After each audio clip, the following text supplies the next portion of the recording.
Assalamualaikum warahmatullahi wabarakatuh. Kembali lagi di channel Kisah Warganet. Kali ini saya akan menceritakan cerita yang berjudul Nguntit. Makhluk ini mengganggu keluargaku dan menewaskan orang yang tidak bersalah sama sekali. Tak usah lama-lama, kita ke ceritanya. Sudut pandang narasumber, Rumi. Waktu itu di tahun 2011. Tepat waktu aku lulus SD, di umurku yang ke-12 tahun. Aku sempat gak lanjut sekolah selama 1 tahun, karena sakit. Tapi sakitku bukan yang seperti gak bisa beraktivitas. Aku tetap bisa bantu orang tuaku berjualan. Sebetulnya aku sakit gak full 1 tahun, cuma beberapa bulan aja. Tapi waktunya sudah telat buat masuk ke tahun ajaran baru. Oh iya, aku adalah anak kedua dari 3 bersaudara. Aku punya kakak perempuan dan adik laki-laki. Adik laki-lakiku di sini masih kecil, jadi jarang ikut orang tuaku berjualan. Cuma aku dan kakakku saja yang bantu orang tuaku. Itu juga kakakku gak selalu bantu jualan, karena dia juga kerja. Pada saat itu, kami tinggal di rumah yang gak jauh dari rumah nenek, dari ibuku, cuma beda RT. Bentuk lokasi dari rumah nenekku ada di gang kecil buntu, dan rumah nenekku ada di ujung gang. Di depan rumah nenekku ada rumah kecil tingkat yang dimanfaatkan keluargaku untuk dapur, tempat masak makanan yang kita jual nantinya. Orang tuaku jualan makanan matang dan juga minuman siap seduh di kantin proyek pembangunan sebuah hotel di daerah Jakarta Timur. Biasanya yang beli dan makan di warung orang tuaku adalah pekerja kuli bangunan di sana, security, dan lain-lain. Bangunannya saat itu baru setengah jadi, tapi kami jualan di lantai 3 bangunannya. Di sana cuma ada warung orang tuaku. Gambaran denanya juga tanpa sekat antara warung dan tempat duduk makan pembeli. Etalasenya juga gak besar. Pokoknya lantai 3 itu kelihatan lowong atau luas banget karena gak ada sekat. Lalu di tengahnya diletakkan meja makan dan juga bangku-bangkunya. Kegiatan kami selama berjualan yaitu pagi pergi ke dapur tempat kami masak di depan rumah nenekku. Setelah selesai semuanya, barulah kami set warung di gedung hotel tersebut. Jarak antara rumah nenekku dan hotel betul-betul di belakangnya, nempel dengan pagar tembok, pembatas pemisah hotel, dan pemukiman warga. Hanya saja kami harus memutar ke jalan besar, supaya bisa masuk ke hotelnya. Ya kira-kira, perjalanannya kalau naik motor, 5 menit. Dengan jarak 150 meter. Dekat kan? Makanya kami bisa sekali berangkat dan bawa panci-panci berat berisi makanan matang. Kami saat itu punya motor 1, jadi gak bisa sekali jalan. Biasanya bapak dan ibuku pergi duluan, sekaligus bawa peralatan jualan. Kemudian bapak balik lagi, jemput aku atau kakakku. Selalu ada 1 orang yang jaga di dapur untuk membantu nenekku masak. Oh iya, saat itu nenekku masih bisa bantu-bantu masak jualan kami. Tapi karena ini terlalu berat, karena makanan yang kami jual banyak, kadang kita mempekerjakan pembantu rumah tangga untuk membantu segalanya. Mulai dari urusan rumah sampai membantu kami jualan.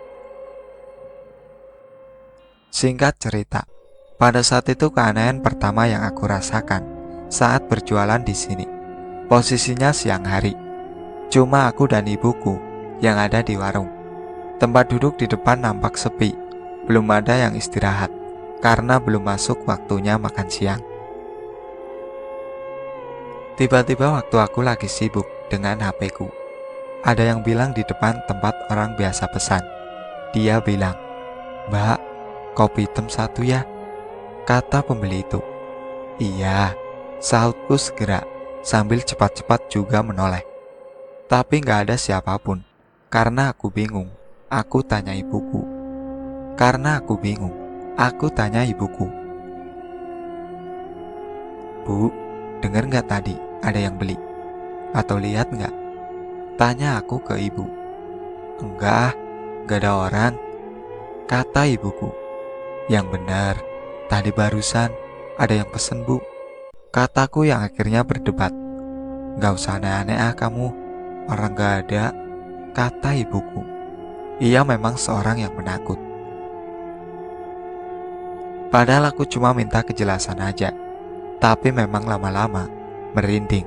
Karena secepat itu pembelinya pergi dan langsung tak terlihat sejauh mataku memandang. Yang aku dengar suaranya seperti transpuan atau banci, karena suaranya ngebas tapi agak melengking. Akhirnya takut, aku yang memang gak ngeh. Aku tetap buatkan kopi hitam itu. Betul saja, sampai sore kopi hitam itu gak ada pemiliknya. Karena aku berharap mungkin yang pesan tadi bakal balik lagi. Semenjak itu aku sering sekali merasa diawasi. Tapi waktu saat di warung aja, aku bingung. Tapi yang aku rasa, yang mengawasiku ada di tangga arah naik ke lantai 4. Dan sekelibat juga aku melihat itu seorang perempuan. Perempuan biasa, rambutnya sebahu, tapi kelihatannya nunduk, mungkin main HP. Karena takut, kelihatan gak sopan ngeliatin orang tanpa sebab, aku berusaha buat cuek. Selama kami berjualan di sana, kakak perempuanku sesekali membantu kami jualan. Panggil saja nama kakakku Utari, yang juga pada akhirnya memikat hati seorang arsitek di sana. Sebut saja namanya Mas Dewa. Mas Dewa jadi sering ke warung kami karena adanya Kak Utari. Sesekali dia datang, cuma mau tanya kabar Kak Utari, ngajak dia jalan. Dan kami sampai hafal kalau Mas Dewa ini suka kopi hitam. Pada saat itu, kakakku punya pacar, yang akhirnya Kak Utari gak bisa selalu mengiyakan ajakan Mas Dewa. Padahal menurutku dan ibuku, Mas Dewa ini orang yang berwibawa dan juga sopan ketimbang pacarnya yang sekarang. Tapi Kak Utari sudah kelewatan bucin. Tapi ya sudahlah, itu urusan kakakku. Kami gak banyak ikut campur, tapi cuma suka ngeledek aja. Oh iya, Kak Utari di sini sebetulnya udah gak tinggal dengan kami. Dia ngekos di dekat tempat kerjanya. Tapi tempat kerjanya juga masih di Jakarta. Tapi karena ia adalah orang yang sayang dengan keluarganya, mau sesibuk apapun dia selalu nyempetin untuk pulang ke rumah dan bantu kami jualan. Singkat cerita, karena dagangan kami laris dan gak bisa selalu mengandalkan nenekku untuk membantu kami, akhirnya kami mempekerjakan PRT lagi. Karena sebelumnya kami pernah punya dan sudah berhenti karena menikah atau punya usaha di desanya dan lain-lain. PRT kami ini kami datangkan langsung dari kampungnya di Purwokerto. Panggil saja namanya Mbak Uli. Mbak Uli akhirnya datang ke Jakarta, dan pada saat hari kedatangannya langsung kami ajak bekerja. Jadi kami belum sediakan tempat tinggal atau kosan untuk Mbak Uli. Rumah kami terlalu penuh jika Mbak Uli tinggal bersama kami. Rencananya, selang lagi jualan, ibuku nyariin kosan, dan akhirnya siang itu dapat. Cuma Mbak Uli belum tahu di mana kosannya. Niatnya nanti sore, sepulang kerja, Kak Utari bakal antar Mbak Uli ke kosan pilihan ibuku. Sore itu, setelah kerja, Kak Utari memarkirkan motornya di basement bawah bangunan hotel. Di sini kakakku menjemput Mbak Uli dan langsung OTW bonceng Mbak Uli pergi lihat kosan. Tiba-tiba kakakku merasa melindas sesuatu saat keluar dari tanjakan basementnya, yang akhirnya mereka berdua jatuh dari motor. Kemudian kakakku pingsan dengan luka ringan di kakinya. Sementara PRT-ku, Mbak Uli, kesurupan. Dibantu beberapa orang yang sedang ada di TKP, kakakku dibopong pulang ke rumah nenek oleh ibuku. Sedangkan Mbak Uli dibawa ke musola yang letaknya juga di lantai 3 hotel tersebut. Iya, lantai kantin, tempat kita jualan di sana juga. Akhirnya kakakku diobati lukanya di rumah nenek. Sedangkan Mbak Uli diinterogasi dengan beberapa orang, didoain dengan beberapa doa yang ujungnya gak mempan juga.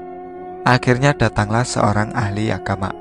Awalnya satu orang, dia membacakan ayat kursi. Tapi Mbak Uli dengan medok Jawanya bilang, "Kalian ngapain sih? Kalian ngomong apa? Kok cuma komat kamit?" Kata Mbak Uli yang kerasukan. Jin yang ada di tubuhnya gak mendengar sama sekali doa yang dibacakan oleh ahli agama tersebut. Akhirnya kewalahan sang ahli agama tersebut, termasuk orang-orang yang menanganinya saat itu. Waktu itu aku di lokasi dan betul-betul mengikuti prosesinya yang terasa sangat lama. Mbak Uli gak mengamuk-ngamuk, hanya saja perkataannya yang membandel dan jinnya gak mau disuruh keluar. Pada akhirnya orang pintar yang kedua datang. Pertanyaan demi pertanyaan ditanyakan. Sebetulnya mau dari jin ini apa? Ternyata ia cuma mau bertemu dengan Mas Dewa. Cuma Mas Dewa yang bisa menjanjikan jin ini keluar dari tubuh Mbak Uli. Diteleponlah Mas Dewa yang apesnya saat itu dia lagi di Bogor dan hari sudah menjelang malam, maghrib saat itu. Karena keadaan yang darurat, akhirnya Mas Dewa mengiyakan paksaan dari orang pintar tersebut. Sembari nunggu Mas Dewa datang, orang pintar itu bertanya pada jin yang merasuki Mbak Uli, "Kenapa kamu mau ketemu Mas Dewa?" Kata orang pintar, "Saya suka sama Mas Dewa, berwibawa, baik, tapi Mas Dewa sukanya sama Utari." Kata jin tersebut dengan nada yang selalu lenjeh atau genit setiap ditanya yang bersangkutan dengan Mas Dewa. "Jadi kamu iri sama Utari?" Tanya orang pintar itu lagi. "Saya mau merasa jadi Utari yang disayangi Mas Dewa." Kata jin itu. "Kalau kamu mau jadi Utari, kenapa masuknya ke badan Mbak Uli?" Kata orang pintar itu bingung. Yang kami juga sedari tadi bingung. "Saya maunya ikut Utari, tapi kenapa saya kesini sih?" Kata jin tersebut. Intinya, setelah diinterogasi panjang dan muter-muter, di situ aja jawabannya. Disimpulkan kalau jin perempuan yang merasuki Mbak Uli rencananya merasuki kakakku. Tapi pengakuan bapakku, ia selalu ngajiin kakakku sebelum tidur, dan kakakku rajin ibadah 5 waktu. "Bapak, sekarang bawa anak bapak jauh-jauh dari sini. Diusahakan perginya kena angin ya Pak, jangan naik mobil." Kata orang pintar tersebut menyuruh bapakku. Awalnya di situ aku yang disuruh pergi sama bapakku. "Anak perempuanmu yang satunya lagi Pak, yang harus pergi. Yang ini gak usah," kata orang pintar itu lagi ke bapakku. Aku diminta tetap di sini saja karena aku gak begitu bermasalah. Setelah itu bapakku menelpon keluargaku yang ada di rumah untuk mengantarkan kakakku pergi sejauh-jauhnya. Kakakku akhirnya dibawa pergi ke Cilandak dari Jakarta Timur menggunakan sepeda motor. Diantar omku ke rumah saudaraku yang ada di sana. Setelah penantian Mas Dewa yang cukup lama, akhirnya beberapa jam setelah ditelepon, ia datang. Langsung disambut dengan genitnya tingkah Mbak Uli yang tengah kerasukan. Interogasi dilanjutkan. "Mas, kok gak pernah datang ke warung lagi sih? Biasanya pesan kopi hitam," kata jinnya. "Saya keluar kota Dek," kata Mas Dewa yang gak kelihatan ketakutan. Kan saya mau ketemu Mas Dewa, saya kangen, kata jinnya sambil membetulkan rambutnya berulang kali. Mas Dewa cuma diam dan mengangguk-angguk. Mas Dewa janjinya juga mau nonton bola sama saya, mau ngajak ngopi. Ayo, ajak jin tersebut. Mas Dewa memang suka mengajak kakakku pergi nonton bola dan ngopi di suatu mall. Tapi kakakku anggap itu cuma godaan saja dan gak pernah diiyakan karena kakakku sudah punya pacar. Sebetulnya dari tadi aku kaget, tapi di sini aku benar-benar makin kaget karena Mbak Uli yang baru kerja sehari bisa tahu kebiasaan Mas Dewa. Bahkan Mbak Uli gak kenal Mas Dewa sama sekali, yang artinya Mbak Uli betul-betul kerasukan. Iya, awalnya aku gak percaya soal kerasukan. Saya mau pergi dulu, tolong jangan ganggu Tari lagi. Kamu tolong balik aja, jangan ganggu kami ya. Saya mohon dek, ucap Mas Dewa yang sedari tadi kelihatan tenang. Sambil kelihatan agak marah ekspresi Mbak Uli. Akhirnya orang pintar tersebut mengolesi semacam minyak di tubuh Mbak Uli yang membuat jinnya kebauan, meronta-ronta, marah-marah. Sudah dibaluri sedikit, tetap gak mau keluar. Dibacakanlah kalimat syahadat, tapi jin tersebut malah mengikutinya dan mengejanya perlahan.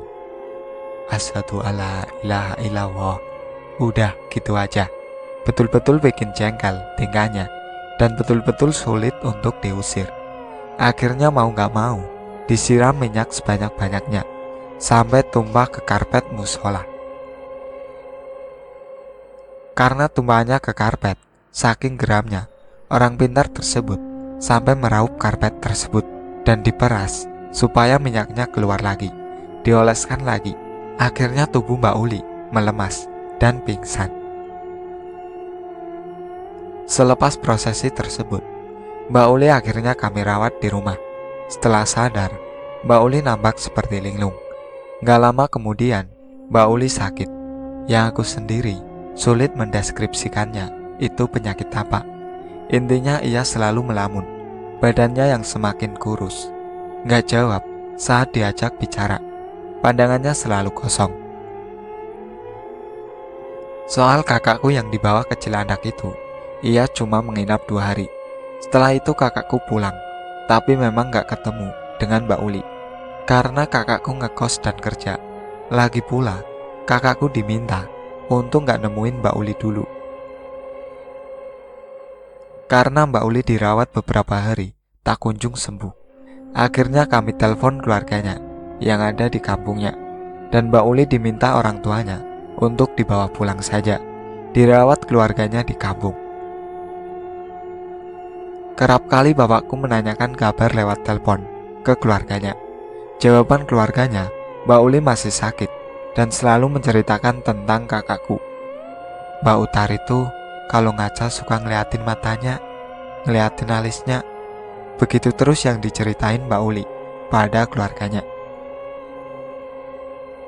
Mbak Uli gak kunjung sembuh, sudah diobati ke orang pintar, dan pengobatan alternatif pun gak kunjung sembuh. Kenapa gak ke medis? Karena keuangan keluarganya yang gak mencukupi. Bapakku karena merasa tidak enak hati, menawarkan untuk merawat Mbak Uli di Jakarta saja, untuk berobat di rumah sakit. Tapi keluarganya menolak. Bapakku akhirnya cuma mengirim uang untuk keperluan Mbak Uli di sana. Berbulan-bulan Mbak Uli sakit. Tepatnya di tahun 2014, Mbak Uli meninggal dunia. Keluarganya mengabarkan keluargaku lewat telepon. Tapi sayangnya, kabar sampai setelah Mbak Uli dimakamkan. Kami sangat-sangat berduka, sampai terus terpikirkan di benak kami. Dan bapakku sempat tanya, apa ada pesan terakhir yang mau disampaikan pada keluargaku? Kata orang tuanya, Mbak Uli terakhir nanyain, Kak Utari di mana? Inilah yang buat kami shock, karena kami yakin separuh jiwa Mbak Uli sudah dan masih dikuasai oleh jin yang pernah merasukinya. Saat itu Kak Utari yang sedang ada di kosannya sendirian. Kami suruh pulang malam itu juga karena bapakku takut terjadi apa-apa pada kakakku. 2 tahun kemudian, singkat cerita, akhirnya kami memulai hidup seperti biasa lagi. Hotelnya selesai dibangun dan kami mendapat pembantu baru tanpa ada halangan. Aku pun masuk SMK jurusan Tata Boga dengan lancar dan juga mengharuskanku magang di hotel. Iya, karena orang tuaku gak mau aku magang terlalu jauh dan menghabiskan ongkos. Akhirnya aku magang di hotel yang aku ceritakan tadi. Sempat orang tuaku berjualan dulu waktu masih dibangun. Aku magang di tahun 2016, yang mana hotel itu sudah beroperasi dan orang tuaku pindah lokasi jualannya jadi di depan halte hotel tersebut. Awal aku bekerja tanpa hambatan, sampai suatu ketika aku masuk telat. Harusnya aku masuk jam 7 pagi, tapi jam setengah 8 lewat, aku baru sampai. Disambutlah oleh rekan kerjaku yang hitungannya sudah staf di sana, namanya Bang Indra. "Neng, lu mondar-mandir aja dari tadi, gangguin gue kerja," katanya sambil meledek. "Dih, gue baru juga masuk bang," jelas aku. "Tadi lu nanya-nanya gue, ntar pergi lagi, ntar balik lagi, bantuin kak, ngerecokin aja," kata Bang Indra. "Apa dah, gak jelas, orang gue telat bang, harusnya gue masuk jam 7, ini udah setengah 8 lewat," kataku. Aku langsung berlalu saja dari Bang Indra, melanjutkan pekerjaan yang lain, seperti rutinitasku di pagi hari. Sampai akhirnya istirahat jam 12 siang, aku ketemu Bang Indra yang saat itu mau pulang. Di sana ia langsung tarik aku untuk ngomong serius. Aku bingung. "Neng, jujur, lu masuk shift apa?" tanya Bang Indra. "Pagi bang, jam 7 harusnya. Emang kenapa sih?" Di sini aku baru sadar, Bang Indra tadi pagi ngomong gak main-main. "Gua shift malam neng, jam 12. Subuh tadi, gue lagi mau ambil barang di gudang depan musola lantai 3. Ada lu di situ, duduk tempat lu biasa duduk, habis sholat, nanyain ke gua, 'Bang, belum pulang? Bang lagi ngerjain apa?' Gitu terus mondar-mandir. Akhirnya gue tanya sama lu, 'Lu kok tumben udah datang subuh-subuh? Emang lu shift jam berapa?' Tapi lu jawab, 'Gue dari semalam bang, nemenin lu.' Gimana gue kagak merinding?" Jelas Bang Indra yang bikin aku ingat sama kejadian kakakku 2 tahun silam. "Sumpah bang, gue shift jam 7. Mana ada anak magang boleh masuk shift malam.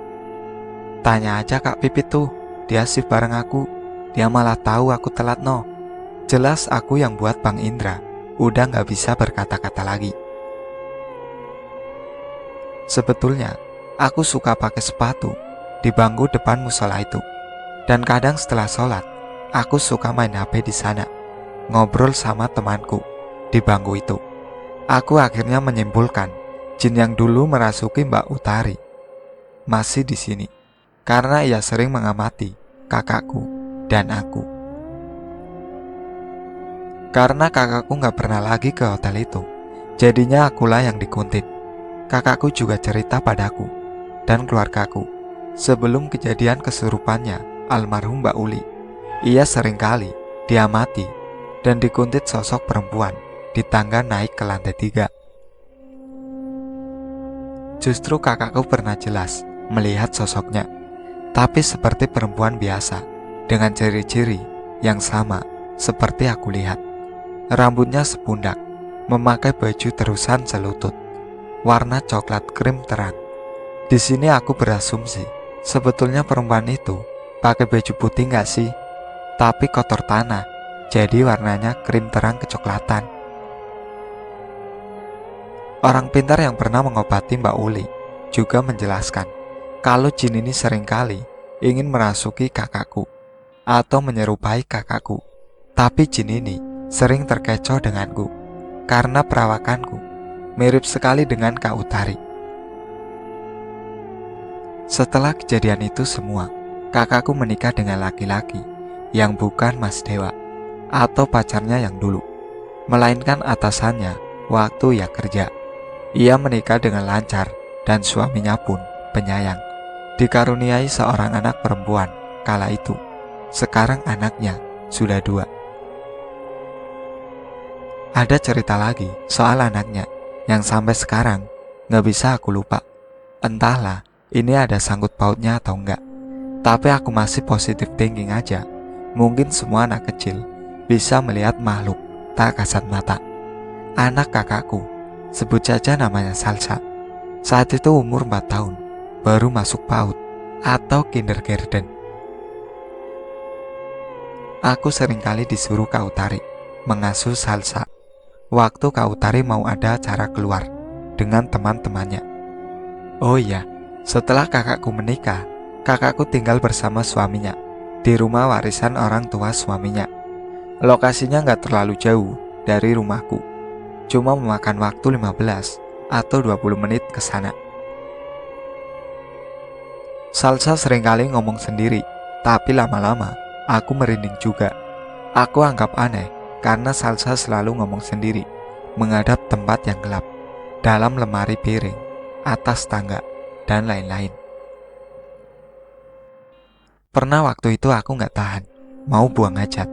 Akhirnya aku suruh Salsa duduk di ruang TV. Tapi pas aku selesai, Salsa gak di situ lagi. Aku akhirnya mendengar suara Salsa ada di dalam kamar kakakku, bicara sendiri. Setelah aku dobrak pintunya, ternyata kamarnya gelap gulita. Aku marah dan menyuruh Salsa keluar dari kamar. Karena ini sering sekali terjadi, apalagi terjadinya cuma di rumah suaminya aja. Kakakku berinisiatif nanya sama anaknya, "Kakak kalau ngobrol sama siapa sih?" Tanya Kak Utari, memang memanggil anaknya dengan sebutan kakak.